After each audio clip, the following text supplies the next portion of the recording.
Hey guys, I'm Nisa Homey. Today I'm sharing a super crispy and healthy oats dosa recipe along with an instant tomato chutney, ideal as a filling breakfast or as a dinner in your weight loss journey. So let's get started with the recipe. Into a bowl, I'm adding in 1.5 cups old-fashioned rolled oats, 1/4 cup Bengal gram, also known as kadala perippu in Malayalam, half cup urad dal, 1 teaspoon methi seeds, also known as fenugreek seeds. Into this I'm adding in some water.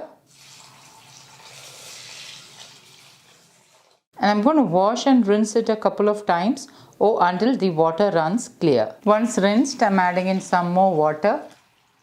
And I'm going to allow it to soak for about 3 to 4 hours. Now the reason why you need to soak it for at least a minimum of 4 hours is to help release the phytic acid content in the oats and in the dals. Phytates are nutrient inhibitors which may cause digestive issues to some people. So it's always ideal to soak grains for at least 4 hours. You can soak it for up to 6 hours if you prefer. For now I'm going to soak it for 4 hours. It's about 4 hours now and the oats and dals are nicely soaked.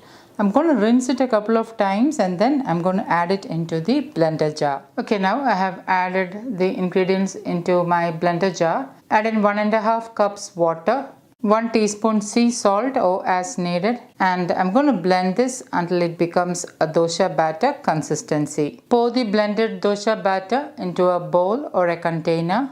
With my hand, I'm mixing this really well for about 10 to 15 times. Mixing the batter like this will help with easy fermentation. Note that I have not added any cooked rice in this batter, so do not skip mixing the batter with hand. Once nicely mixed with hand, I'm going to cover it with a lid and allow it to ferment overnight or for about 8 to 12 hours. Fermentation times may depend upon the climate of the place you are living in. Note that I am not using a tight lid as we need aeration for the wild yeast to help with the fermentation process.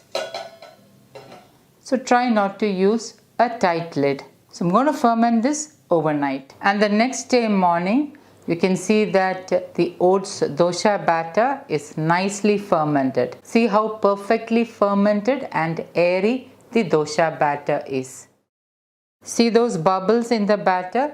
It shows the batter is nicely fermented. Now the best thing about this naturally fermented oats dosa batter is that it will stay good in the refrigerator for up to 4 days. So this is also an ideal way to meal prep. You can make this ahead on a weekend and breakfast for the next 4 days will be sorted out. And now this dosa batter is ready to make crispy dosas. To make instant tomato chutney, I'm heating my kadai with 1 teaspoon wood-pressed sesame oil, also known as gingerly oil or til oil. Instead of sesame oil, you can use any locally sourced wood-pressed oil of your choice. Once the oil is heated, I'm adding in 1 teaspoon mustard seeds. Once the mustard seed starts to splutter, reduce the flame to the lowest and add in 2 whole red chilies which are broken into 2. A sprig of fresh curry leaves.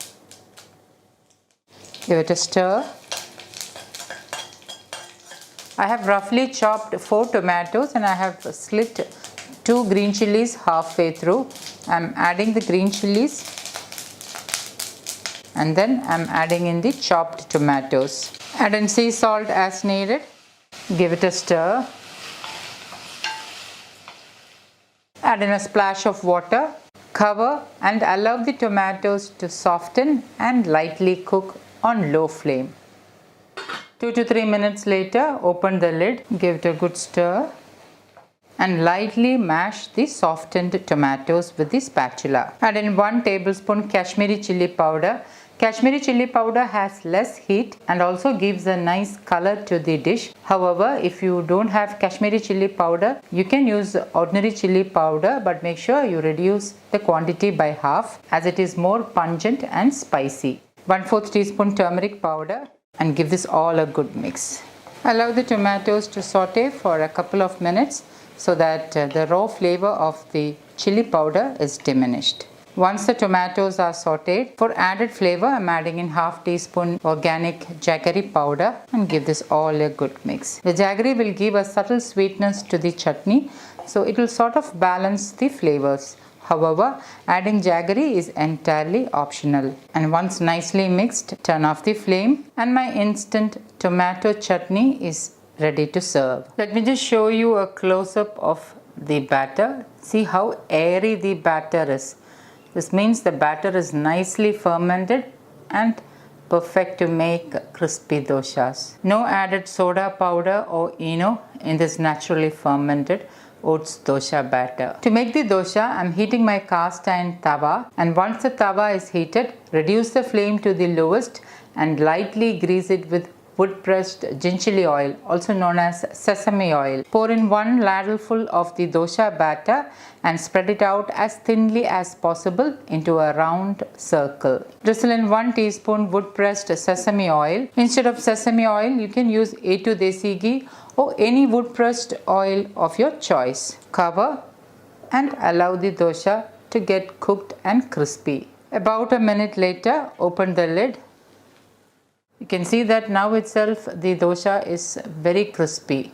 Carefully flip the dosha over and allow that side to get crispy as well. Once done, flip it over again and you can see how crispy the dosha is. And I'm going to transfer this to a plate. Repeat the same thing with the rest of the batter. Leftover batter can be stored in the refrigerator.